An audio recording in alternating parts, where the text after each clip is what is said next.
The bank manager tore the old man's savings book in half while the entire lobby watched.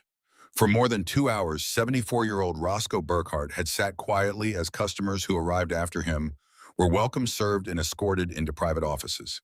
He had come from a drought-stricken Tennessee farm, wearing faded flannel-resoled boots and the last instructions his father had ever left him. Now the only document connecting him to a mysterious account lay in two pieces on a polished desk. One customer laughed. The security guard began to rise. Roscoe simply gathered the torn halves, placed them beside his father's letter, and warned the manager that witnesses had seen everything. Outside the low brick bank, 3 black vehicles were already moving west along Main Street toward the glass entrance. Seconds later, the front doors opened. The entire staff straightened, and a powerful stranger crossed the lobby without looking at anyone except the farmer. What she did next left the room completely silent. Roscoe Burkhart had not slept past 4 in the morning in 53 years. Not since the first summer he worked this land alone, when his father handed him the keys to the tractor and said the farm would not wait for a man to finish dreaming. That habit had stayed with him through every season, since through good harvests and bad ones, through the years when June would have coffee waiting by the time he came back in from checking the fields, and through the 2 years since she had been gone, when the coffee pot sat cold on the counter until he remembered to turn it on himself. He stood at the edge of the east field that morning, with his right hand open at his side, holding a fistful of dirt he had just pulled from the ground. This was something Willard had taught him, for he taught him anything else about farming. You do not need a laboratory to understand your soil, his father had said. You need your hands and enough years to know the difference. Roscoe had been doing this every morning for half a century. He knew what healthy dirt felt like. Dense and cool and holding together with a faint darkness to it, the kind that smelled like something alive was working underneath. What he held now crumbled before he finished closing his fingers. It fell apart in a dry powder, and it had no smell at all. The East Field had been his reference point his whole life. When he was a child, his father had brought him here before school on the first morning of every planting season, and they had stood together and looked at the field in the early light, and Willard had said nothing, just stood and looked, and Roscoe had understood eventually that this was not a farming ritual, but a thinking ritual. The field was the place to take stock before the day required you to act. You could not think clearly while acting. You had to stop first and see what was actually in front of you. What was in front of him now was a field that would not give him a crop this year. He had understood that for 3 weeks, but had continued tending it anyway, running the irrigation where it reached, checking the soil, doing what could be done. Not from denial, from the habit of care. A man who stopped tending his land because the season was bad would find himself without the habits he needed when the season turned good again, and the seasons always turned. He had seen enough of them to be certain of that. He let the crumbled dirt fall from his hand and wiped his palm on his jeans and turned back toward the house. He let it fall. He stood there in the early light and looked out across the field, and what he saw was the same thing he had been seeing for 11 weeks. Cracked earth running in long lines between the rows. Corn stalks that had stopped growing in July and stood now like pale reminders of what this ground used to be able to do. The pond at the south end of the property had pulled back 15 feet from its banks, and the mud it left behind had already gone hard and pale as old bone. 11 weeks without real rain. The Weather Service had been calling it a moderate drought since the beginning of June, but Roscoe had stopped listening to the Weather Service sometime around week 3, when it became clear that whatever they were measuring did not have much to do with what was happening on his particular piece of Harlan County, Tennessee. The fields along the highway told their own story, and it matched his. He walked back toward the house slowly. He was 74 years old, and he had learned not to move faster than necessary when nothing was gained by hurrying. The gravel path from the east field to the back porch was 42 steps on a normal morning. He had counted them 10,000 times without meaning to. This morning it felt longer. The kitchen was quiet in the way kitchens get when only one person lives in them. There were 2 mugs on the shelf above the coffee pot. He had moved one of them to the back of the cabinet last year, and then 3 weeks later moved it back. It belonged there. The chair by the window was still angled, the way June had always kept it facing out toward the herb garden she had planted along the south wall of the house. He had never touched that chair. It was hers, and it was in its right place, and he did not see any reason to change that. He poured his coffee and sat at the kitchen table and looked at the 3 envelopes lying there. He had put them in that spot 2 days ago and had not opened them yet, not because he did not know what was in them, but because he already knew exactly what was in them and had been thinking about how to handle it.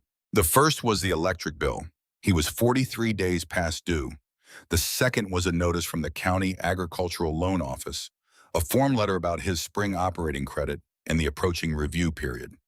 The third was a personal letter from a man at the Harlan First Federal Branch on Main Street asking Roscoe to come in and discuss his account. He had received 2 of those letters in the past 18 months. He had ignored both of them. He figured this third one was the end of that particular courtesy. He had $214 in his checking account. He had known that number for 10 days, and the number had not changed because there was nothing coming in to change it. June had always said that Roscoe's ability to hold a problem in his mind without letting it show on his face was either his greatest strength or his worst habit, depending on the day. He thought about that sometimes. He thought about it now, sitting at the table with his coffee going cold and the envelopes sitting where he had left them. He was still sitting there at 7:15 when he heard the sound of a truck pulling up the gravel drive. Pete Calloway had been his neighbor for 30 years. He lived on the property that bordered Roscoe's along the western fence line, 320 acres of similar land that Pete had inherited from his uncle and had been working ever since with varying degrees of success. Pete was 52 younger than Roscoe by more than 20 years, and he had the particular kind of energy that middle-aged men develop when they are not entirely sure whether things are going to work out for them. He was not a bad man. Roscoe had never thought of him as a bad man. He watched Pete pull up in his green Silverado and sit in it for almost a full minute before getting out. That small hesitation said more than anything Pete would say once he started talking.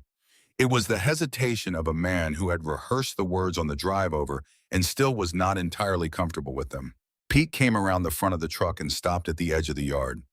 He had his hands in his jacket pockets, and he was looking somewhere past Roscoe's left shoulder at the Dre East field, or at nothing in particular, the way men look when they are trying to keep a conversation from feeling like a confrontation. He said he was sorry to come by this early. Roscoe said it was all right. Pete said he had been patient.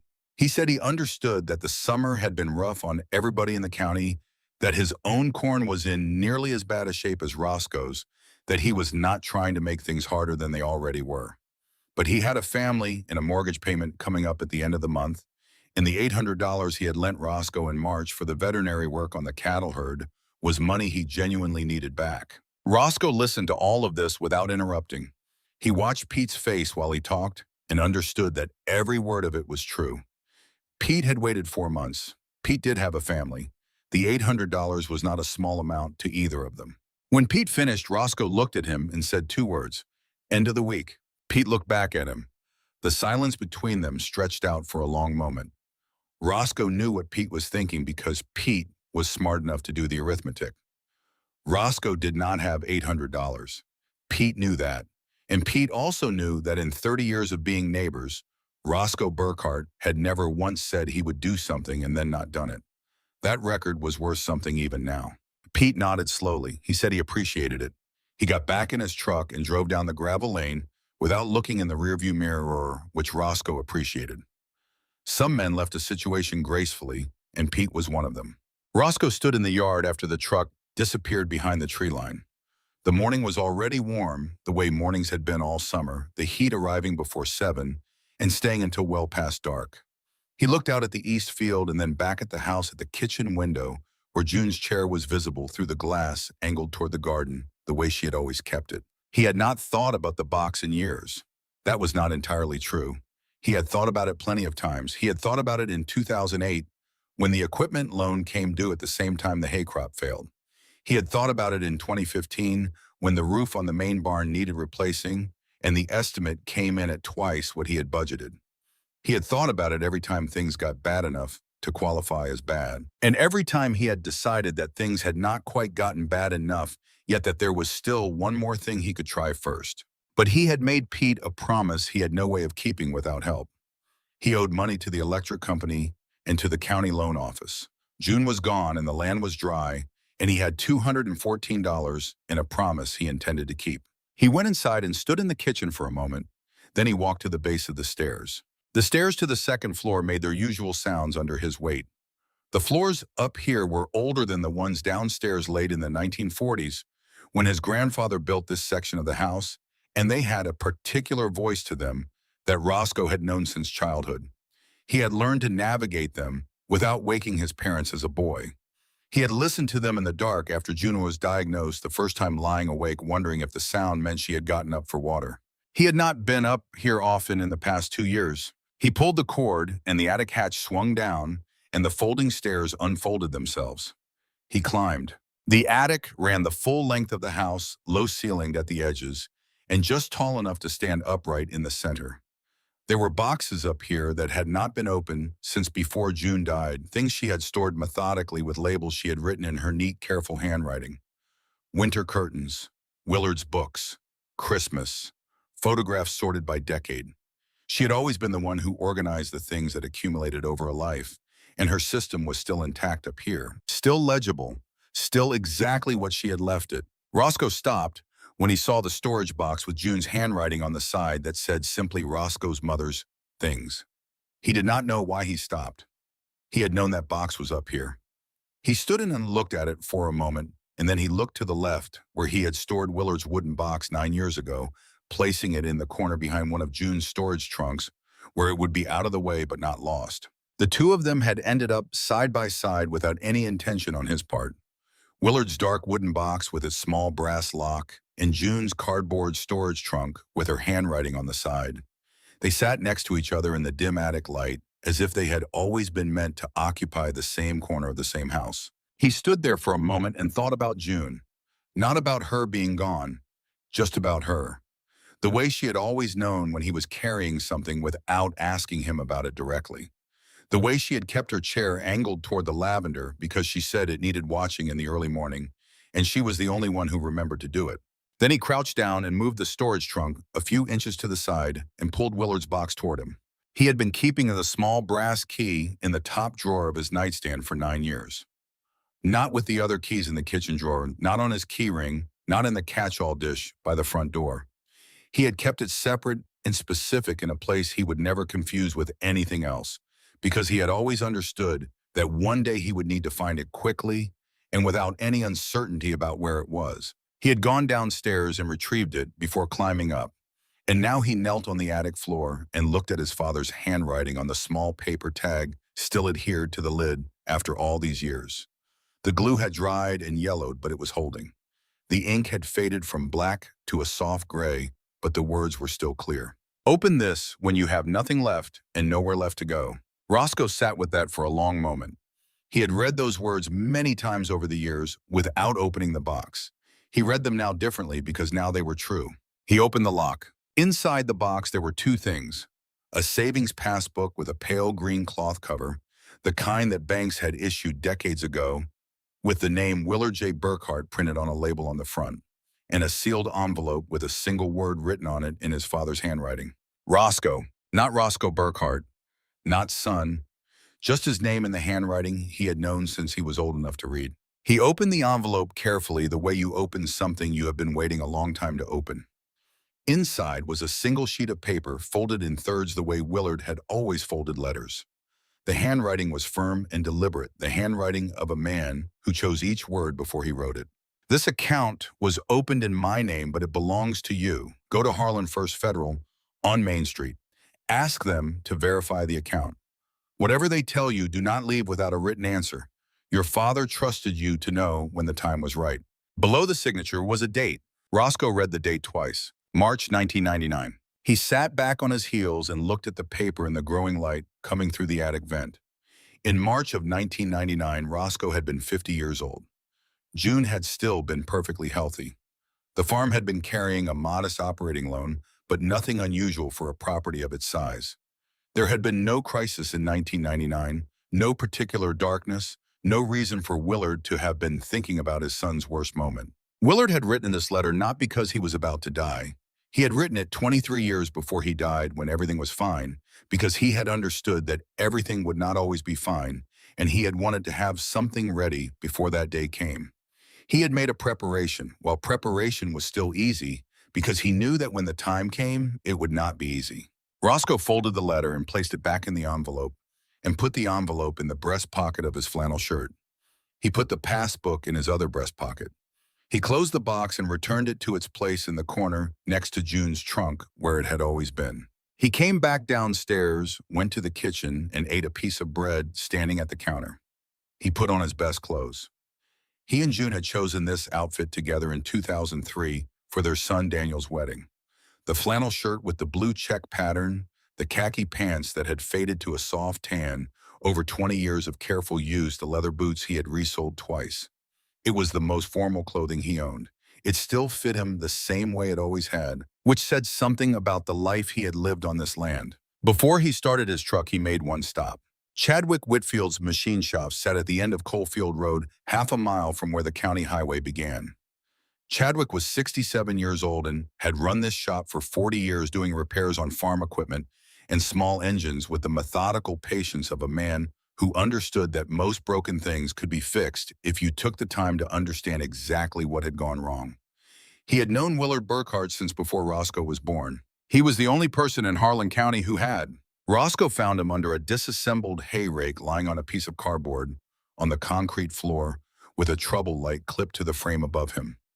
Chadwick did not look up when Roscoe came in. He said he would be with him in a minute. Then he looked up, saw it was Roscoe, and slid out from under the machine. He stood up, wiping his hands on a red shop rag that was already beyond the point of cleaning anything, and looked at Roscoe. He looked at the clothes. He looked at Roscoe's face with the particular attention of a man who had spent 40 years diagnosing problems by reading surfaces carefully. Roscoe took the letter from his breast pocket and set it on the workbench without saying anything. Chadwick read it. He set it down. He folded his arms and looked at the letter for another moment, not reading it again, just looking at it the way you look at something that confirms what you had long suspected. He said that Willard had mentioned the account to him once, a long time ago, back when Roscoe's boy was still in school. Chadwick said he had asked Willard how much was in it, and Willard had laughed and told him he was asking the wrong question. Roscoe said, "What was the right question?" Chadwick shook his head slowly. He said Willard had not told him that either. He said Willard had told him that Roscoe would understand when the time came. He had said it the way Willard said most things, like it was already settled and did not require argument. They stood in the shop with the sound of a box fan running in the back and the smell of machine oil and old metal around them. Chadwick looked at Roscoe's boots. Roscoe looked at the hay rake on the floor. Neither of them needed to fill the silence with anything. Chadwick said he would go with him if Roscoe wanted company. Roscoe said he needed to do this part himself. Chadwick had known Willard from the years before Roscoe could form clear memories of his father. He had known him when Willard was still going to the city twice a month before he stopped, before the reasons for stopping arrived. He had known him as a man who could talk about the machinery of business with the same ease that other men talked about the machinery in this shop, who could see what was broken in an organization and know which part to replace. First, the way Chadwick could hear an engine and locate the trouble without looking at it. He said Willard had never talked much about that work after he came back for good. The subject was closed, and Willard had a way of closing subjects that did not leave much room for reopening them. But sometimes when they were working on something together, a piece of equipment or a fence line or one of the projects that farms always have waiting, Willard would say something that came from that other life, a way of framing a problem or thinking about a sequence of decisions. And Chadwick would recognize it as coming from somewhere else. He had never asked about it directly. He had understood that asking about it directly was not something Willard wanted. He said, "What I knew was that he was the sharpest man I ever met, and he had chosen to be here. That told me most of what I needed to know about him." He picked up a wrench from the workbench and turned it over in his hands once and set it down again. It was the gesture of a man who thinks better with something in his hands. He said, "Go. Do what he asked you to do." Chadwick did not argue. He picked up the letter, looked at it one more time, and handed it back without ceremony. He said, "When you get back, come by here first." It was not a question, and it was not a suggestion. It was a man telling another man that he would be there when it mattered, in the plain language that men of their generation used for things that mattered most. Roscoe nodded and put the letter back in his pocket and walked out to his truck. The drive from the farm to the main branch of Harlan First Federal on Main Street took 18 minutes at the pace Roscoe drove. He did not hurry. He drove the way he had always driven, attentive and unhurried, watching the county road and then the highway with the same steady attention he gave everything. The corn was bad everywhere this summer, not just on his property. He could see it from the road, the same pale dry stalks in field after field, the same tight cracked earth, the same thinning along the fence lines where the water table had dropped. The whole county was carrying the same weight this year. The bank's parking lot had a long crack running diagonally across it, patched with a tar bead that had softened and spread in the summer heat. The building itself was a low brick structure from the late 1970s, updated several times without ever quite settling into any particular era. There was a small logo in the lower right corner of the main sign, a corporate mark for Maddox Financial Group, the kind of detail that most people walk past without registering. He went inside. The lobby was air-conditioned and quiet, the particular quietness of a space where people come to conduct business they would rather not have to conduct. There were 6 teller windows and 2 customer service desks in a waiting area with padded chairs along one wall. A young woman at the reception desk near the entrance looked up when Roscoe came in. Her name tag said Rowena. She was somewhere in her late 30s with dark hair pulled back neatly and the controlled expression of someone trained to receive all kinds of people with the same neutral welcome. She looked at Roscoe at his clothes and then at the pale green passbook he was carrying in his left hand. Something moved across her face. Not unkindness exactly, but a brief uncertainty, the calculation of someone encountering a situation that does not fit cleanly into any procedure she knows. She said he was welcome to take a seat and that someone would be with him shortly. Roscoe thanked her and sat in the waiting area. He waited. He watched the lobby with the same unhurried attention he had given the fields on the drive in. He had brought nothing to read and nothing to occupy his hands. He had never needed either. 50 years of farming had given him a particular relationship with waiting, the understanding that most things could not be hurried and that the energy spent trying to hurry them was always wasted and often counterproductive. He sat in the padded chair with his hands on his knees and watched the lobby the way he watched weather coming across the valley, with full attention and no expectation of influencing it. He watched Rowena Langford manage the front desk with the steady efficiency of someone who had been doing this long enough that the procedures had become instinctive. She handled each person who came in with the same measured welcome, the same brief assessment, the same routing to the appropriate window or desk. She was good at her job in the way that people are good at jobs that require sustained attention rather than inspiration. He watched a man in his 30s arrive with the leather folder be recognized immediately by 2 staff members and be escorted directly past the waiting area to an office in the back. He watched an older woman have her transaction completed at the teller window in 4 minutes, while he sat in the same chair he had been sitting in for nearly 2 hours. He did not feel anger at any of this, not because he lacked the capacity for it, but because anger at a system required surprise at the system, and nothing he was seeing surprised him. What he felt was something closer to careful attention. He was gathering information. Willard had taught him early that the man who pays attention before he needs the information will always be better positioned than the man who starts paying attention only after he needs it. So he watched, and he remembered, and he waited. He thought about June, not in the aching way he had thought about her in the first months after she was gone, when the absence had felt less like grief and more like a physical alteration of the world he moved through, as if the landscape had changed its geometry overnight. He thought about her now, the way he thought about good land, with a quiet recognition of what it had given him, and a plainness about the fact that it was not coming back. He thought about Willard, about the letter in his breast pocket and the date at the bottom of it, and what it meant that his father had written it 23 years ago, when there was no visible reason to write it yet.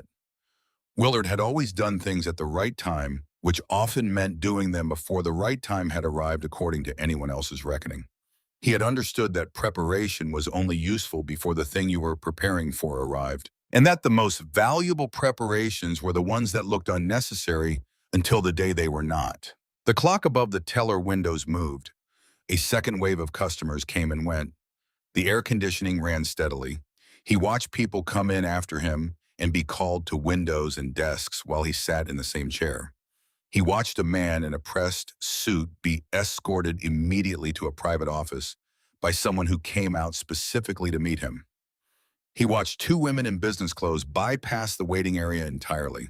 He noted all of this without changing his expression, the way a man notes weather patterns he cannot control but needs to understand. After 2 hours and 12 minutes measured by the clock on the wall above the teller windows, a young man at one of the service desks called his name. The man was in his late 20s dark suit, a tie slightly too tight at the collar. His nameplate said Derek. He sat with the posture of someone performing a version of competence they had recently learned, and he looked at the passbook Roscoe placed in front of him, the way a person looks at an object whose category they are not sure of. Derek said that accounts like this were from a previous era of banking. He said the bank had gone through several changes of ownership and system migrations. He said older passbooks often did not transfer cleanly through those transitions. He said Roscoe was welcome to leave his contact information and someone would look into it and be in touch. Roscoe placed his right hand flat on the desk, fingers open. He waited until Derek looked up at him. He said, "I am not asking you to evaluate whether this account is worth anything. I am asking you to confirm whether an account under this account number exists in your current system. That is factual information that the bank is required to provide to an account holder or their legal heir under federal banking regulations. You do not need special authorization to answer that question. I would like an answer to that question." Derek looked at him. Then he looked at the passbook. Then he turned to his computer and typed. He waited. He typed again.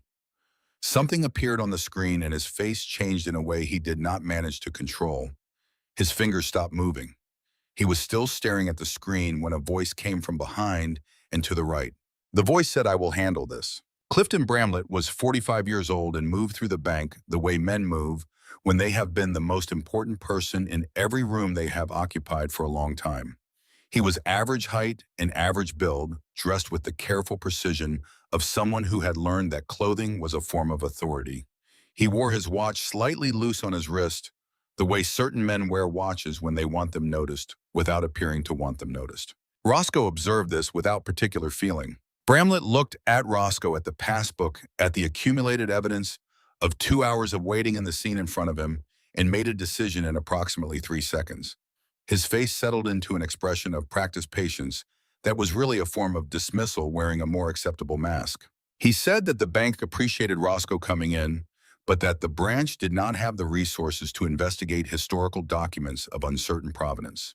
He said it with the smooth assurance of a man who had delivered versions of this message many times and had never once had to reconsider whether it was the right thing to say. Roscoe watched Rowena at the reception desk glance toward Bramlett and then looked quickly down at the papers in front of her. The reflex of someone who had learned that eye contact in certain moments carries consequences she did not want to pay. Bramlett reached across the desk, picked up the passbook, and turned it over in his hands once. Then, without particular drama or evident anger, as if he were simply disposing of something he had already decided had no value, he tore it in half.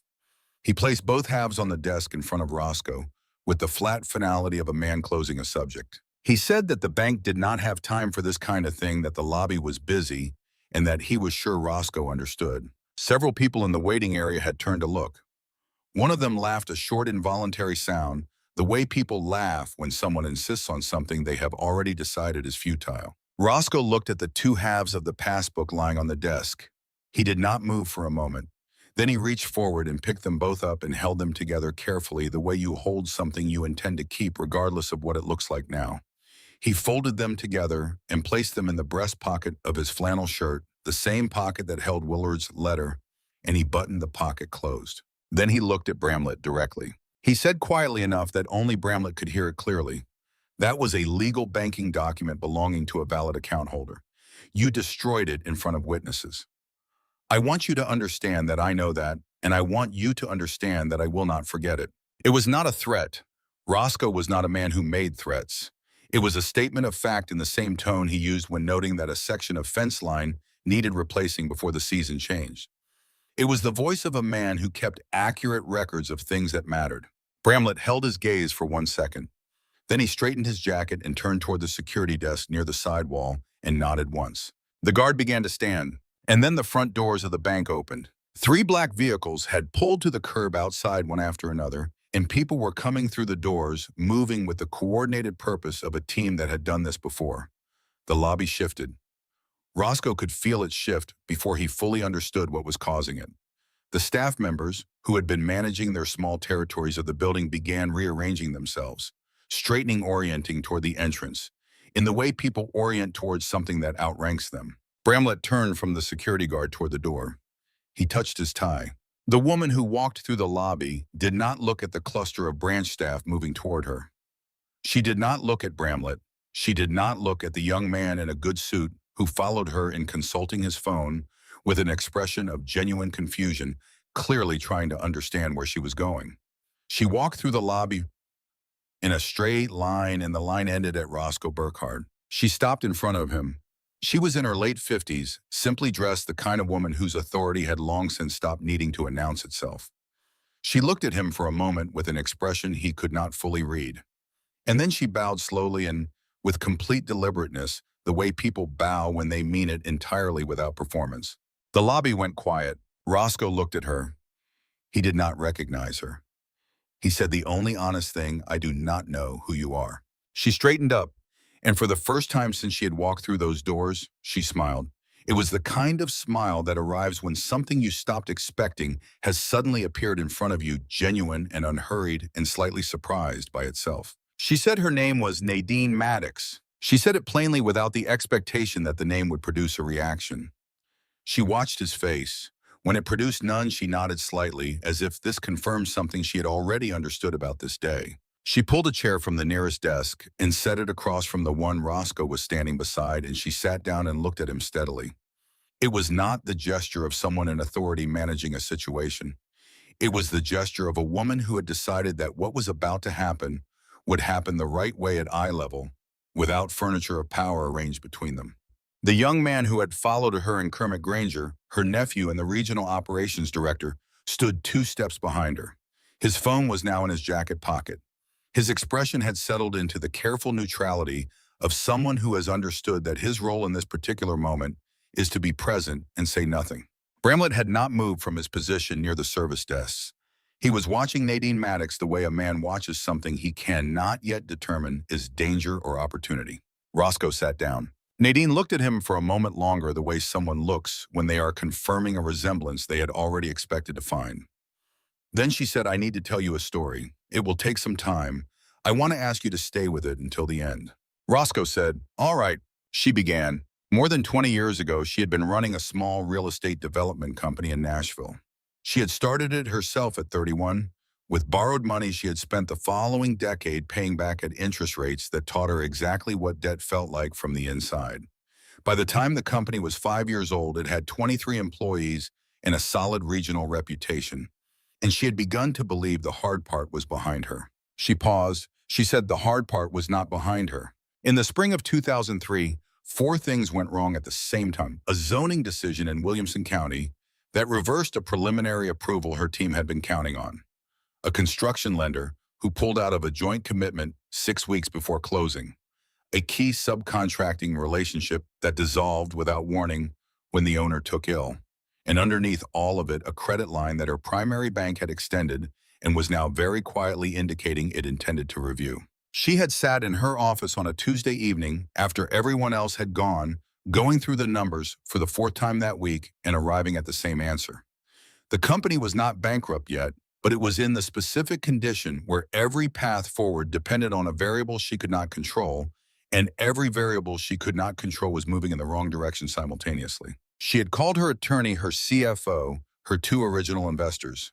By 9 that evening, she had received the same information from all of them in different tones with different degrees of apology, but amounting to the same thing. What had looked like options that morning had stopped being options by evening. What remained was a timeline. She left the office around 10 and drove south without a destination. Somewhere around mile marker 44, she took an exit she had not planned on and found herself on Route 70 West. She stopped at a diner called Milner's because the lights were on and she had not eaten since noon. She took a booth near the back, ordered coffee, and called her attorney again. The call lasted 40 minutes. By the end of it, one of the remaining paths had closed. She was still sitting there, her coffee cold in front of her, when a man came into the diner. Roscoe had been listening without moving. He moved now, just slightly, a straightening of his shoulders that Nadine noticed. She said he was tall. He was wearing work clothes. Nothing remarkable about him except the way he moved, unhurried and deliberate, like a man who had learned that most things do not benefit from being rushed. He went to the counter and ordered a bottle of water and a loaf of bread. When he reached into his jacket pocket for his wallet, it was not there. She said she watched it happen. She saw the brief, controlled adjustment on his face, not embarrassment or panic, just a man recalibrating quickly and without drama. The man behind the counter, Earl Finch, had been on his feet for 10 hours and was operating at the far end of his patience. He told the farmer that if he did not have money, he needed to step aside. The farmer explained calmly that his farm was some distance away and that he would return the next day to settle it. Earl did not lower his voice when he responded. He said he had heard that before, and he did not run a charity. Several people at other tables looked up. One or two looked back down. Nobody said anything. Nadine said she sat in her booth and watched this happen and felt something she later understood was not simply sympathy, but recognition. She had spent the past 8 hours watching people find reasons not to help. She had watched people who had previously stood alongside her locate the exits politely and professionally, but locate them nonetheless. She understood it. People protect themselves. That is what people do.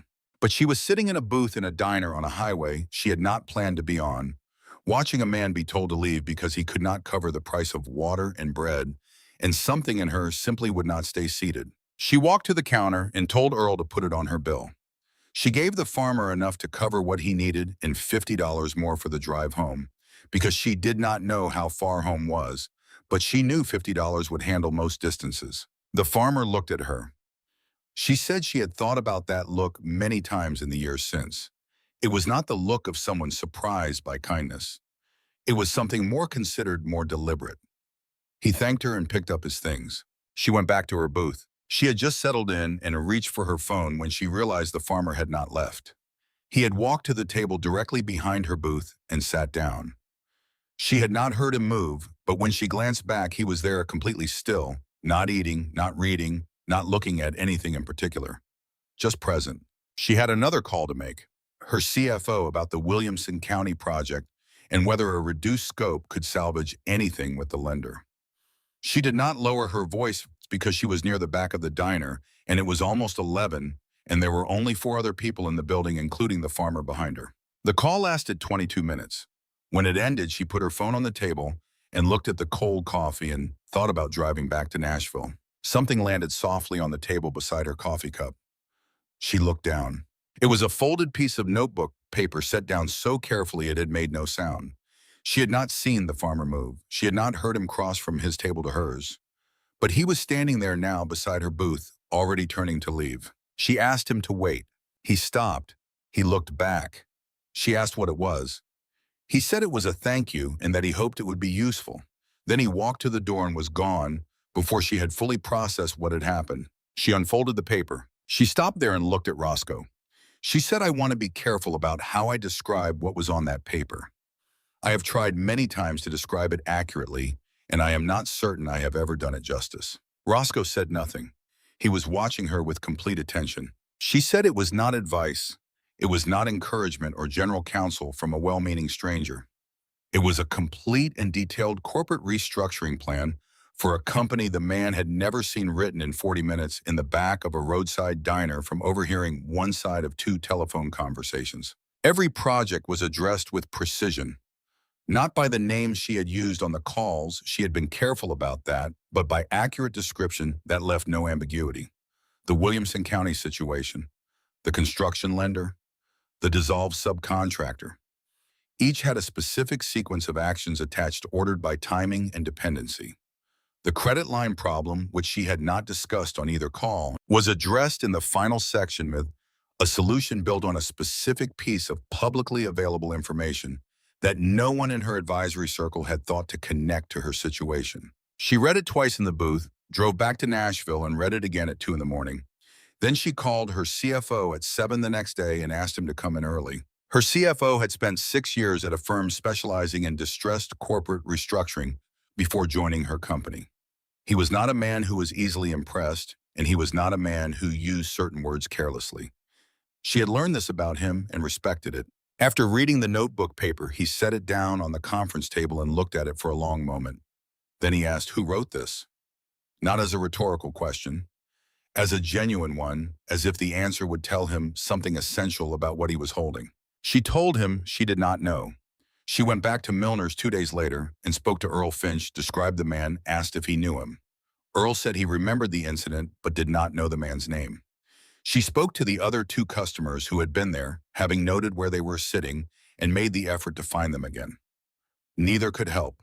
The farmer had walked out into a night that kept no record of him. She had no name, no address, no way to find him. Only 32 pages of handwritten notes that turned out to be exactly correct. She said the first months of executing the plan were the most demanding period she had ever worked through.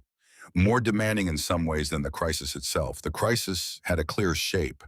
The recovery was more complex because every step forward created new decisions that had not existed before, and the notebook could only take them so far.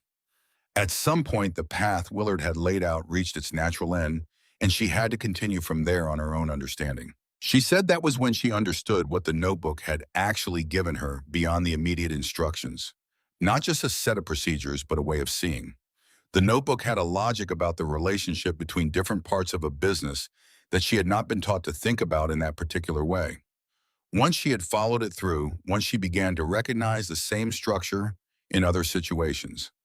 Her CFO had said in the third year that most consultants gave you answers. Whoever wrote that notebook had taught them to read the questions. She had thought about Willard Burkhardt on every significant decision the company made from that point forward, not as a superstition and not as debt she was trying to discharge, but as a discipline. She asked herself when a decision felt unclear. What a man who could see an entire situation from 40 minutes of overheard phone calls would see in this one.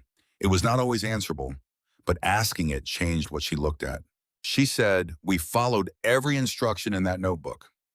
Not because we had no other options, though, by that point, we nearly had none, but because every element we checked against reality turned out to be right. Not approximately right, not directionally sound, precisely verifiably right. One instruction stood apart from the others. Tucked into the middle of the third section was a note about a piece of land on the eastern outskirts of Nashville. 17 acres, irregular shape, zoned agricultural, assessed at a value that reflected what it looked like rather than where it sat. The note said only, "The value is not in what is built there. It is in what must pass through it." She purchased the parcel for less than the cost of a good truck. 38 months later, a state transportation authority announced a highway corridor expansion. The alignment ran directly through those 17 acres. The compensation covered every outstanding debt the company carried and left enough to restart two stalled projects with cash rather than borrowed money. The company that had been days from collapse became the foundation of what was now the Maddox Financial Group. By 2015, it employed thousands of people across 9 states. The bank branch they were sitting in was one of 47 operating under the group's name. All of it built on 32 pages written in 40 minutes by a man whose name she did not know. She had searched, not casually. In 2006, she hired a professional research firm and gave them everything she had: the physical description, the handwriting, the quality of the analysis, the specific knowledge the document displayed. They worked for 8 months. What they found was not a name attached to a face or an address. What they found was a pattern. In the archived board records and internal memoranda of 3 major corporations from the 1970s and early 1980s, they found references to an independent strategic advisor who appeared without public credit in the documentation of decisions that later proved pivotal. He was not a CEO or board member. He was referenced the way people reference someone essential who has specifically requested not to be referenced publicly. The name, when it appeared at all, appeared only as initials. UB. She said, "The research firm found something else in those records that I want you to know." In the internal memoranda of one of the corporations, there was a brief note written by a board member after one of the decisions he had advised on proved correct. The note said he sees the shape of things before they have a shape. That was the only description of his method that anyone in those records had written down. She said she had read it many times over the years and thought it was the most accurate thing she had encountered about how his mind worked based on the evidence of the notebook. The last record appeared in 1982. After that, nothing. The trail ended as if someone had simply decided to stop existing in any record that the professional world kept and had carried out that decision with complete thoroughness. She looked at Roscoe. She said, "I kept looking. I hired a second firm years later. They found that the man had moved twice in the 1990s and once in the early 2000s, and then the trail went quiet again. I found his name eventually 6 years into the search. She said Willard Burkhardt. The lobby was very quiet. Someone near the teller windows shifted in their chair, and the sound of it carried. She said I could not find him. I knew his name, but the address records were old, and the man had taken care to make himself unfindable by anyone who did not already know where to look. And then I learned why he had left in 1982. Roscoe said it quietly, and Nadine stopped and looked at him. He said his wife, my mother. She got sick the first time that year. He sold everything connected to his work and came back and never went back. Nadine was still. She said yes. That is what the research found eventually. That the man behind those decisions had a family in Tennessee. That he had returned when his wife became ill and had not returned to that world again. She said, so I did the only thing I could think of. I opened an account in his name. I put money into it as a specific amount from the proceeds of the land transaction the notebook had made possible.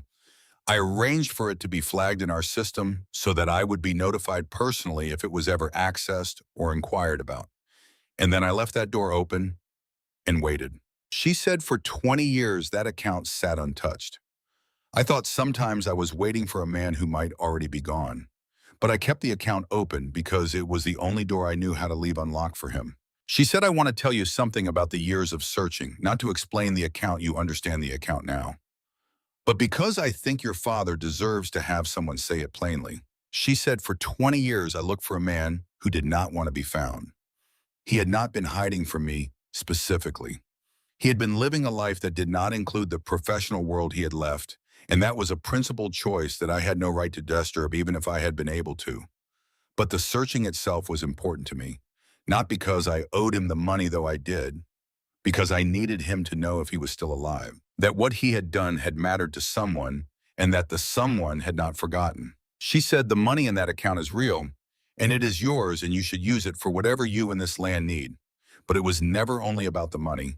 I opened an account because I needed to leave a door unlocked. I needed him to be able to walk through a door I had left for him at the time of his own choosing on his own terms, the way he had always operated. She looked at Roscoe. She said he sent you instead. I think that is probably exactly what he intended. Roscoe sat with me for a moment. He thought about the date on the letter, 1999. Willard had been 63 years old in 1999, healthy, and working nothing in the foreseeable future requiring the letter he had written that spring. But he had written it anyway with Roscoe's name on the envelope and put it in the box and said, only you will know when the time is right. He had known that the time would come eventually. He had prepared for it before it came. And he had arranged it so that when the time came, Roscoe would not arrive at this bank empty-handed, but would arrive with something that connected the debt forward rather than simply collecting it. She stopped speaking. The silence in the lobby was the silence of people who have stopped remembering to move. Roscoe looked down at his breast pocket where the two halves of the passbook were folded next to Willard's letter. He touched the outside of the pocket once with 2 fingers. He said, he told me about the account. The quality of the silence changed. He said, not what was in it, not where it came from. He called me in one evening, must have been 2005, and he told me there was an account at the federal branch on Main Street in my name. He said to go there when I truly had nothing left and nowhere else to go. He said I would know when that was. Nadine was watching him with an expression he could not entirely read. Roscoe said, I have known about this account for 19 years. I have been on this land the whole time. I have had hard years before today. But I kept a promise to my father the same way he kept things without being asked to keep them, and I kept it until this morning. Because this morning was the first time I could not find another way. He said it without apology and without drama. It was the plain accounting of a man who measured things accurately and reported them honestly. Kermit Granger, standing behind Nadine, had been looking at his phone for the past several minutes. His face had changed. He leaned toward Nadine and said something quietly. She nodded, not surprised, as if she had been expecting exactly this kind of information at exactly this kind of moment. She looked at Roscoe. She said, there is something I need to tell you about what is in that account, about what 20 years did to the money I put into it. She stood and walked to the nearest desk and picked up a pen and wrote a number on a piece of paper. She folded it once and then held it across the space between them. He opened it. He read it. He read it again. He folded the paper with the same careful deliberateness he had used with everything else that day and held it in his hand without speaking. At the far end of the service area, A chair scraped quietly against the floor.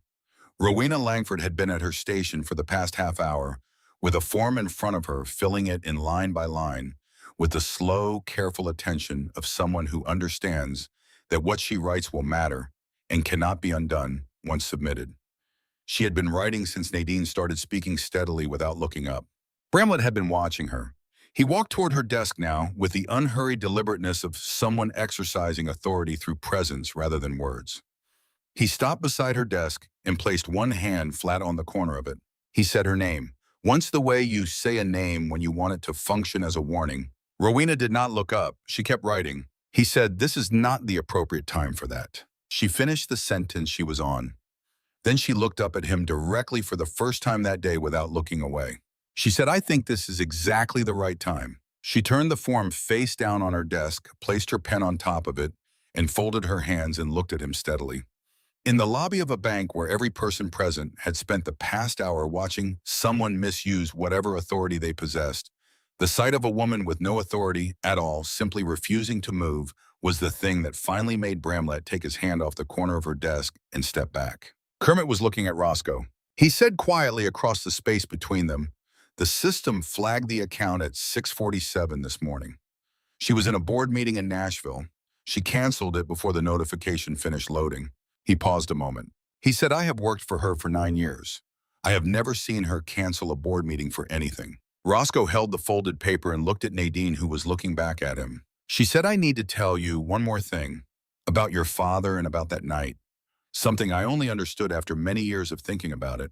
Roscoe said, "Tell me." She said, "I want to tell you about a newspaper." She said that in 2002, a year before the crisis, her company had been the subject of a short profile in the Nashville Business Journal. Half a page, a photograph, a few paragraphs about the company's growth. The kind of piece a small but legitimate business earns when it has done enough right things to attract attention. She had kept a copy framed in her office for years. She said, "After I finally found your father's name, I went back through everything from that period. Every phone record, every note, every piece of paper that had moved through my office in the months around the diner. I was looking for anything that might tell me how he had known what he knew, because by that point I understood that what was in that notebook was not a miracle. It was information and a particular quality of mind working on that information together. He had to have had some of the information before he walked into Milner's." She said, "And then I thought about the newspaper rack." Milner's Diner kept a rack of local papers near the door the way small roadside establishments did. The Nashville Business Journal would have been among them. A man who read carefully and remembered precisely could have sat with that article weeks before that Tuesday night and seen exactly what the company's exposure would be if certain things went wrong at once. She looked at Roscoe directly and said, "I think he saw that article. I think he understood the situation more completely than the situation itself understood being understood. And I think when the lender pulled out and the zoning reversed and the company began moving toward the edge, the situation matched something he had already been thinking about." Roscoe was quiet. The lobby around them was still people where they had been for the past hour, none of them moving much. He reached into the inner pocket of his flannel shirt and withdrew something else. A small photograph, wallet-sized, worn soft at the edges from years of handling. He looked at it briefly and set it on the armrest of the chair between them. It was Willard. Not old Willard, but Willard in his 40s or early 50s outdoors, squinting into the light. He was not looking at the camera. He was looking at something off to the left with the expression of a man in the middle of a thought he had not finished yet. Nadine looked at the photograph for a long time. Roscoe said, "After he passed, I went through his things. He kept a personal notebook, small, the kind that fits in a jacket pocket. He had kept it for years. Notes about the farm records, things worth remembering. But there were also articles he had clipped and kept between the pages. Articles about businesses, about decisions, about situations he found interesting. He never explained why he kept them. He just kept them. He said your company was in there. The business journal piece. He had underlined your name." Nadine was very still. He said the notebook was dated. He had been keeping that particular one since 2001. Your article was in it from the issue it was printed in. That was a year and a half before the night in the diner. He said it the way he said everything, plainly and without embellishment. But the plainness of it carried its own weight, and Nadine Maddox, who had built everything she had from 32 pages written by a stranger in 40 minutes, sat in a lobby she owned and looked at a worn photograph of a man looking off to the left at something unfinished and did not say anything for a long moment. Then she said quietly, "He came to help me." Roscoe said, "I think he came to find out if you were worth helping.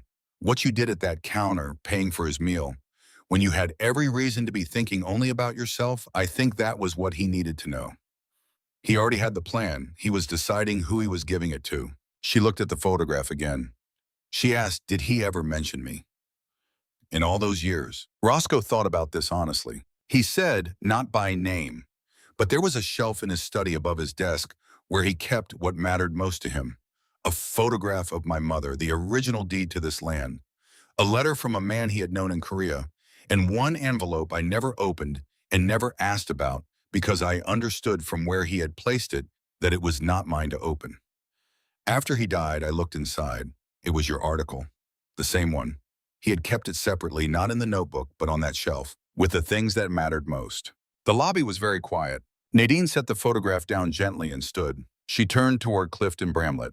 He was standing near the back wall of the service area, now removed from the center of the lobby, where everyone else had gradually oriented themselves over the past hour. He had the look of a man who had been hoping that the direction of events might shift before it arrived at him, and had only now understood that it would not. Nadine walked toward him at the same unhurried pace she had used when she walked through the front doors. She stopped 6 feet from him, close enough that the distance was deliberate. She said, "I have been receiving reports from this branch for 3 years. Customer complaints, staff feedback through internal channels, patterns that our compliance team flagged twice. I did not act on them because the documentation was incomplete, and I have always believed in giving people the opportunity to correct before I intervene. I am telling you this so that what happens next is understood in its context." Bramlett said nothing. His hands were at his sides. She said, "This morning you observed a customer enter this branch with a legal document. You decided his value based on how he was dressed. You allowed him to wait for more than 2 hours while customers who arrived after him were served first. And then you destroyed his document, a valid savings passbook, belonging to a verified account in good standing in front of witnesses on camera, because you decided his time was worth less than yours." She said it without raising her voice, the way a doctor states a diagnosis, because it was a description before it was a judgment. She did not rush the silence after naming his specific decisions. She let each item settle in the room before continuing, because each one was distinct and deserved to be heard as distinct. She had learned that precision in these moments mattered more than force. Brennan had not made one mistake. He had made a series of choices, and the difference between a mistake and a choice was important to name correctly. The people in the lobby had stopped pretending to do other things. The woman at the far teller window had stopped typing. The 2 customers still seated in the waiting area had turned toward the center of the room. Nobody was leaving. The situation had the quality of something that needed to be witnessed fully before anyone would feel the appropriate weight of it. Kermit had pulled up the security footage on his laptop. The timestamp ran clearly in the corner of the screen. The camera angle was direct and unambiguous. It showed Roscoe arriving, sitting, waiting. It showed the clock on the wall. It showed Derek, then Bramlett. It showed the moment Bramlett reached for the passbook. There was nothing in the footage that required interpretation. She said, "I want to ask you one question. In front of these people, because I think that is appropriate given where this happened." She said, "Is there anything you want to say about what you did this morning?" Bramlett looked at her. He looked around the lobby, once the look of a man hoping for a different room. Then he looked back. He said, "I made a judgment error in how I handled the situation." She said, "You destroyed a legal document. You humiliated a customer in his own right. And you did it because you decided he did not matter. That is not a judgment error. A judgment error is applying the wrong procedure. What you did was make a decision about a person's worth. I want you to understand the difference, because I believe you have been making that same decision for a long time and calling it something more neutral than what it is." She turned to Kermit and said she needed internal control to begin a formal review, that the footage was confirmed that she would need written statements from Rowena Langford and any other staff who wished to provide them, and that the process should begin today. Kermit said it already has. She looked at Bramlett one last time and said, "You are suspended effective now. pending the outcome of the review. I expect it will be brief. Please leave the building." Bramlett stood for a moment. Then he straightened his jacket with the habitual gesture of a man restoring order to himself when there is no order left to restore. He walked toward the back offices without looking at anyone, and the door closed behind him. Rowena Langford was at her desk. Nadine crossed the lobby toward her. She said, "You started the report before I sat down." Rowena said, "I started it when you walked through the door." Nadine said, "Thank you." Two words said the way you say something that cannot be adequately expanded upon. Rowena received them and nodded. Nadine said, "I am going to need people at this branch who understand why this branch exists. I would like to talk to you next week." Rowena said she would be there. Nadine returned to where Roscoe was sitting. He had not moved during any of it. He watched with the same steady attention he had given everything since the morning began. She sat back down. She said, "I want to tell you what I told my board when I proposed this branch, because I think it is something your father would have recognized." She said that in 2017, when the group was large enough to choose markets, rather than simply respond to opportunity, she had brought a proposal for a branch in Harlan County. The county's population density and commercial activity did not meet the metrics her board used. 3 of 5 board members recommended against it. They said the economics were not favorable, that the return on capital would be lower here than in a dozen other locations they could choose instead. She had told them she was building it anyway. She said, "I told them there was a man somewhere in this county who had given me everything I had and that he had done it for nothing, and that I intended to put something of value back into the ground here because it was the only ground I knew was connected to him." Roscoe looked at her. She said, "I never told them his name. I just said there was a debt owed and I intended to begin paying it." Roscoe said he would have thought that was a waste of a good argument. She looked at him. He said, "He never spent a reason on someone who did not need one. If you told him you were doing something for a true reason, he would have said that was sufficient and moved on to the next problem." Something shifted in her expression, a brief release of the composure she had maintained through the whole morning, and for a moment she looked like someone who had been told it was acceptable to set down something they had been carrying for a long time. She said, "I have one more question. And whatever your answer is, everything that has happened today stands on its own. The account, the balance, the review, all of it. Nothing I ask changes any of that." Roscoe nodded. She said, "Is there anything you need, not from the account, from this branch, or from anything the group can do? Is there anything your land or your community needs that we have the capacity to provide?" Roscoe was quiet for a moment. Not the silence of someone searching for an answer, but the silence of someone who has had the answer for a while and has been waiting for the right moment to present it. He reached into the chest pocket of his flannel shirt and withdrew a folded piece of paper. Not the letter, not the halved passbook. A different piece of paper entirely, one he had placed in his pocket this morning before he left the house alongside everything else he was carrying. He unfolded it and held it across the space between them. It was handwritten 2 full pages, precise and organized in the way of a man who had kept farm records for 50 years and understood that clarity on paper prevented confusion in practice. It was a proposal, not a polished document with professional language. A working man's version of a proposal, detailed and practical and without a single word that was not earning its place. He watched her read. She moved through the first page quickly, the way experienced readers move through material they are assessing, rather than absorbing, getting the shape of it before going back for the detail. When she reached the bottom of the first page, she paused and looked up at him briefly, not with a question, but with something like recognition, and then turned to the second page. He had written the proposal in 3 sections. The first described the 11 farms by general characteristics, without naming them their operational histories, their soil types, the diversification or lack of it in their income streams, the patterns of their good years and bad years over the past 2 decades. He had this information from 30 years of neighboring, from conversations at the feed store and the equipment dealer and the county fair, from driving past their fields and seeing what they planted and how it came in. He had not gathered it for this purpose. He had gathered it simply by paying attention over a long time. The second section described the current lending criteria and the specific ways those criteria failed to capture the actual creditworthiness of agricultural borrowers, whose primary assets were operational rather than fixed. He had looked this up the previous winter when he had helped a neighbor Gordon Tidwell, 2 properties over, fill out a loan application and had watched the process deny a man who had farmed profitably for 35 years because the value of his equipment had depreciated on paper below the threshold required for collateral. It had seemed wrong at the time. Writing it down had clarified why. The third section proposed specific modifications to the underwriting process.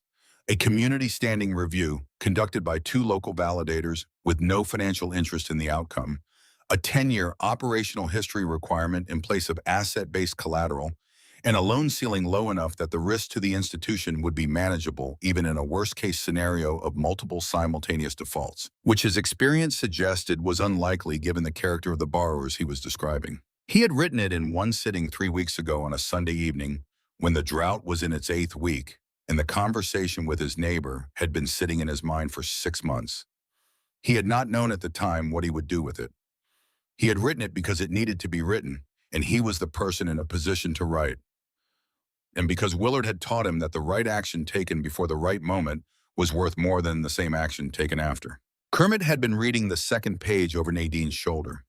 He looked at Roscoe with an expression that had moved past professional assessment into something more personal. He said the operational history criteria in Section 3. How did you arrive at the 10-year threshold? Roscoe said, below 10 years you do not have enough data to distinguish a good farmer from a lucky one. Above 10 years, the pattern is either there or it is not. And if it is there, it tells you more than any balance sheet will.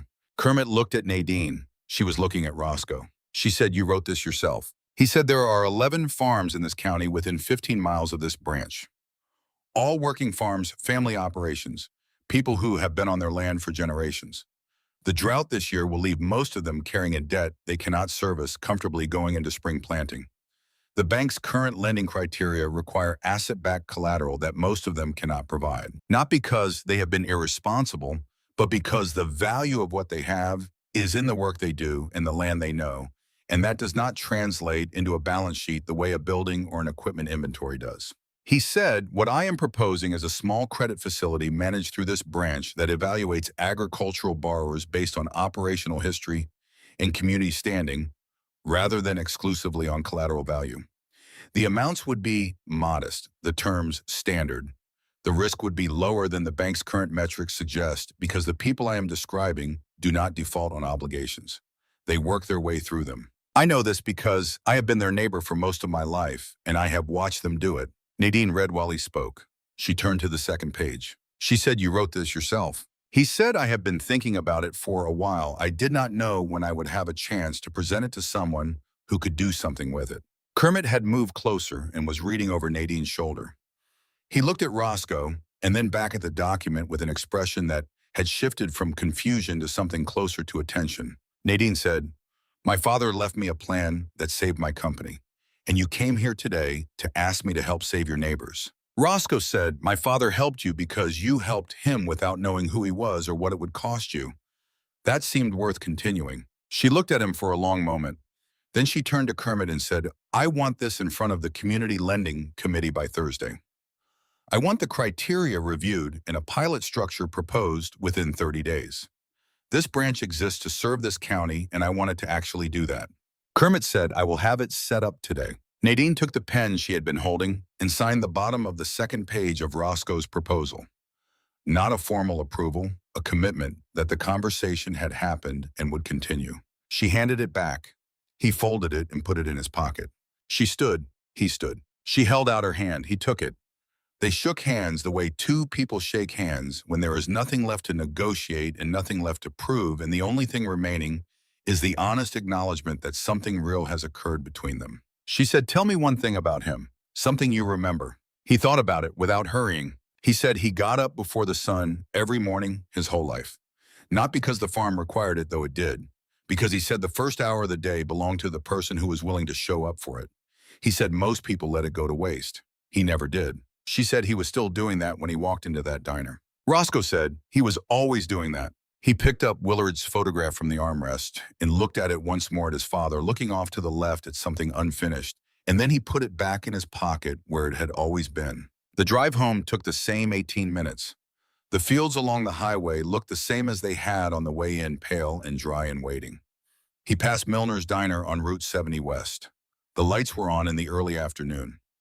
He looked at it as he passed and did not slow down. He turned onto the county road and drove the familiar sequence of turns without thinking about them. The gravel lane, the tree line, the house coming into view with the late afternoon light falling long and level across the front porch. He drove slowly on the way back, not from emotion, but because the late afternoon light was doing something specific to the county road that he wanted to see properly. It was the kind of light that came in the last hour before sunset at this time of year, low and angled, laying gold across everything it touched and giving ordinary things a particular clarity. The dry corn stalks along the road threw long shadows eastward. The gravel of the county road held small bright points in it. The tree line at the edge of Peter's property was lit from the side, and the individual leaves were visible where they had been only a mass before. He had driven this road for 50 years, and it looked like this every year at this time of day, and he had not always noticed. He noticed now. He thought about what Nadine had said about her CFO describing the difference between being given fish and being taught to read the water. He thought about Willard teaching him to read soil with his hands the years it had taken before that knowledge stopped being something he had to retrieve and became something he simply knew the way. He knew the sound of a fence wire under the right tension. Knowledge moved from the head to the hands to somewhere deeper than either. And when you reached for it, you were not consulting a memory, you were consulting yourself. That was what the notebook had done for Nadine Maddox. It had given her not just a solution, but a way of thinking about solutions. Willard had understood that the immediate crisis was solvable and had solved it. But he had also understood that a person who could only survive a crisis rather than learn from it would find themselves in the next one without any new resources. So he had written the plan in a way that taught its own logic while being followed. Roscoe thought about the proposal in his breast pocket. It was simpler than anything his father had ever done. It did not require strategic genius or decades of corporate experience. It required knowing which farms were creditworthy in ways that a balance sheet could not capture, and knowing that because he had watched those families work their land for 30 years. He could not do what Willard had done, but he could do what he knew how to do, and he could do it in the place where he had been paying attention long enough to be useful. He turned onto his gravel lane and let the familiar sounds tell him he was home. He stopped at Pete Calloway's place first. Pete came out to the porch when he heard the truck. He stood on the top step with his arms folded and watched Roscoe get out, and his expression was the expression of a man trying to read a situation before it declares itself. Roscoe walked up to the porch and took $800 from his shirt pocket and set it on the railing. Pete looked at it. He said, "Today." Roscoe said, "I told you, end of the week. It is still the week." Pete picked up the money and counted it, not because he doubted Roscoe, but because that was what you did when someone handed you money. Then he stood there holding it. He said, "I heard from a woman who does bookkeeping at the chamber office that something happened at the bank this morning." Roscoe said, "Something happened at the bank this morning." Pete nodded. He looked out at his own fields, the same dry, pale color as Roscoe's, the same drought, the same waiting. He said Willard would have been something to see today. Roscoe said he was not there. Pete said, "I know he was not there. That is what I meant." He counted $200 off the stack and held it back out toward Roscoe. Roscoe looked at it. Pete said, "Call it interest reversed. You carried this a long time. Put it toward whatever comes next." Roscoe took the money, not because he needed it, particularly not today, but because Pete was offering it in the right spirit, and refusing it would have made Pete's gesture smaller than Pete intended it to be, and Pete's gesture deserved its full size. He said, "Thank you." Pete said, "Come by sometime this week. Louise will cook." Roscoe said he would. He drove the rest of the way home and parked in his usual place and sat in the truck for a moment with the engine off, looking at the house. The late light was laying itself across the front porch in long, warm lines. The herb garden along the south wall was dry and thin from the summer, but the lavender was still there, still showing its gray-green against the pale wood of the house, still holding on. He went inside. The kitchen was quiet the way it always was now. He went to the shelf above the coffee pot and took down both mugs and set them side by side on the counter. He filled one with water from the tap and stood there drinking it slowly, looking at the two mugs together in the late afternoon light. He went to the kitchen table and sat down. He took everything out of his breast pocket and laid it on the table in front of him. Willard's letter, the 3 lines that had waited 23 years for the right morning. The 2 halves of the Passbook, which the bank had told him before he left, would be replaced with a formal account statement by the end of the week. The folded proposal with Nadine Maddox's signature at the bottom of the second page. The $200 from Pete. The small, worn photograph of his father looking at something unfinished. He looked at all of it laid out on the same table where the 3 unpaid bills had been sitting that morning. He thought about his father getting up before the sun were 71 years, showing up for the first hour of every day that he had. He thought about a man who had the ability to see how things would unfold and who chose to use that ability quietly and without credit, leaving his work in the margins of other people's lives where it could do the most good without requiring anything in return. He thought about 32 pages written in 40 minutes in the back of a roadside diner, while a woman sat one table away fighting for the company she had built with her own hands. He thought about a shelf in a study where Willard had kept a letter from Korea and a deed and a photograph in one envelope he had never explained to anyone. He thought about June, not about losing her, just about her. The way she had always understood when he was carrying something without asking him about it directly. The way she had kept her chair angled toward the garden because she said the lavender needed watching in the early light. The way she had known without being told that the wooden box in the attic was not hers to ask about. He thought about the 11 families he had named in the proposal. He knew all of them by name, knew their children, and in some cases their grandchildren, knew which of them had expanded their operations and which had pulled back, knew which ones had soil that drained too fast and which ones sat over a clay layer that held moisture longer than the county average. He had this knowledge the way a person has knowledge that accumulates slowly over a lifetime without any single moment of acquisition. It was simply there available, a record kept without deciding to keep it. He thought that is the only kind of knowledge worth much, the kind you did not know you were gathering until you needed it. He thought about Willard writing the letter in 1999 and about what Willard must have known in 1999 that made it necessary. He had known that the farm had cycles, that bad years came, that the confluence of drought and debt and age could arrive to the hair and not give a man time to respond. He had known that Roscoe would not ask for help until asking was the only option left, because he had raised Roscoe to be that kind of man and was himself that kind of man. And that quality, which was a strength in most circumstances, could become a trap in the specific circumstances of a crisis. So he had arranged for the help to be there without requiring Roscoe to ask for it. He had made it simply a matter of following instructions. Roscoe sat at the kitchen table and thought about all the ways his father had been ahead of the moment through his whole life, in the small things and the large ones, and felt something that was not quite grief and not quite gratitude, but was made of both. He picked up the photograph and looked at his father's face one more time, looking off to the left at something he had not finished thinking about yet. He said quietly to the kitchen that still held the shape of both of them, "I understood when the time was right." He set the photograph down facing up on the table. He thought about the letter Willard had written to a man in Korea. He had never read it, had never known who the man was or what the letter said, only that it had lived on that shelf for as long as he could remember, alongside the things his father considered essential. Men of Willard's generation had carried things from that time that they did not explain and were not asked to explain.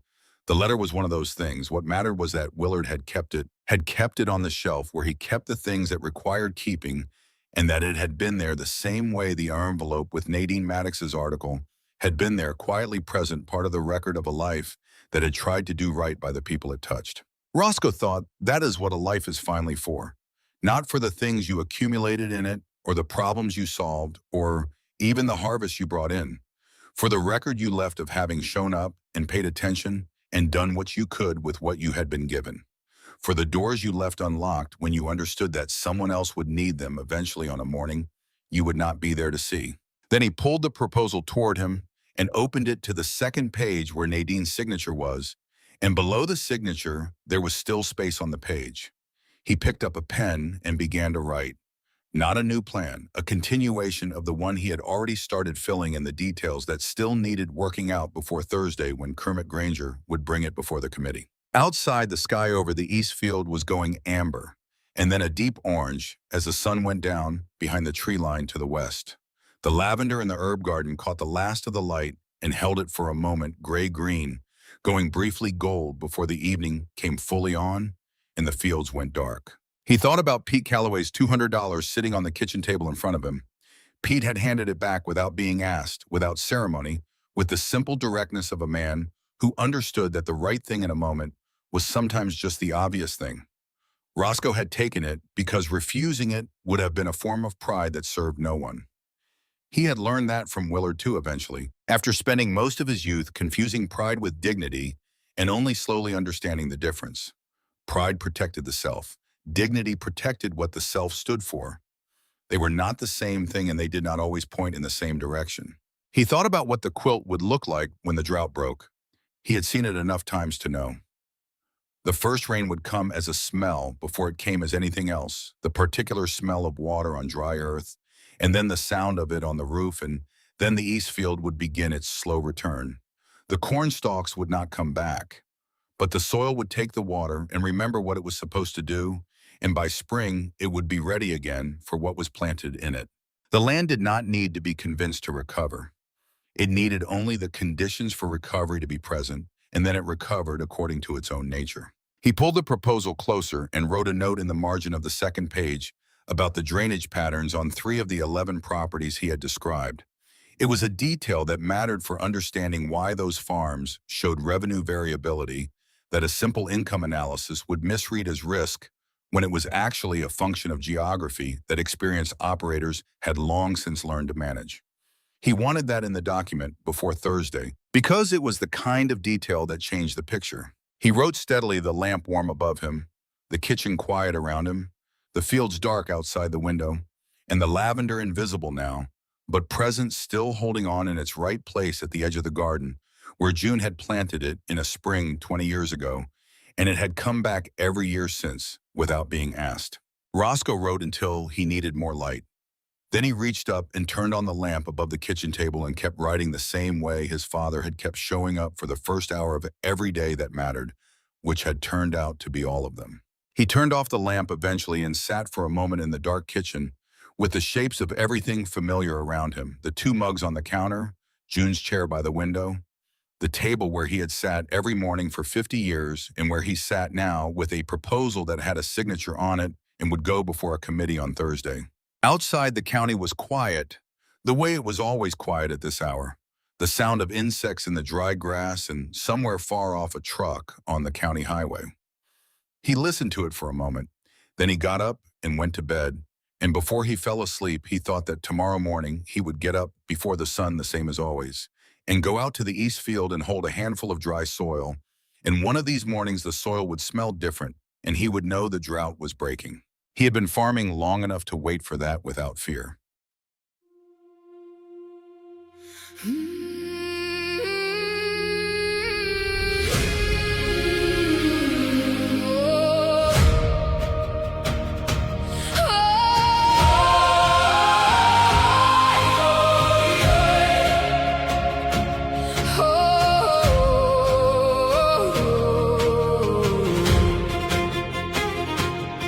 When I was young, I chased the horizon.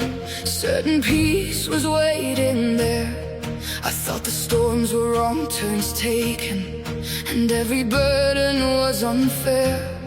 So I spent years fighting the mountains, cursing every winding road, never seeing that the struggle was the thing that made me grow.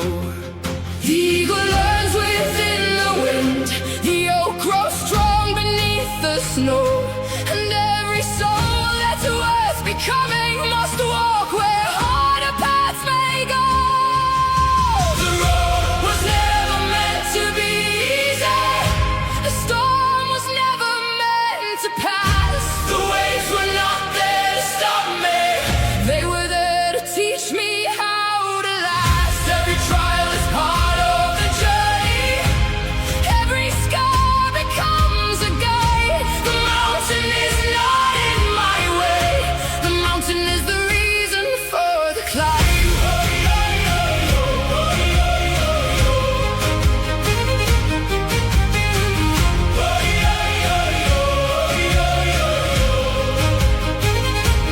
I've known loss that left me broken, I've known fear that stole my breath, I've known nights so cold and endless I could barely take one step, yet every wound became a teacher.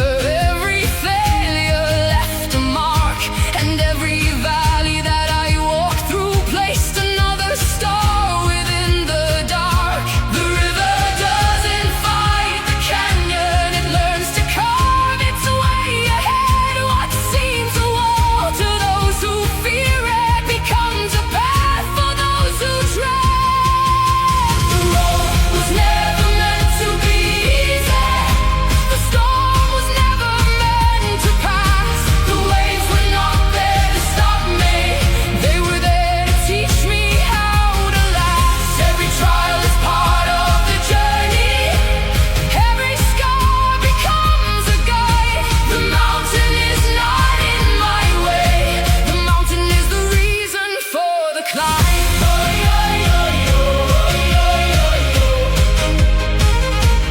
For the climb.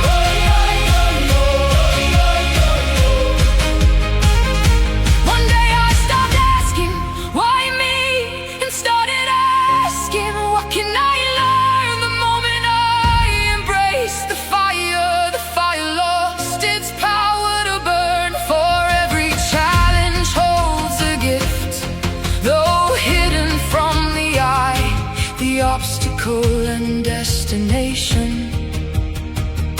were never separate all this time.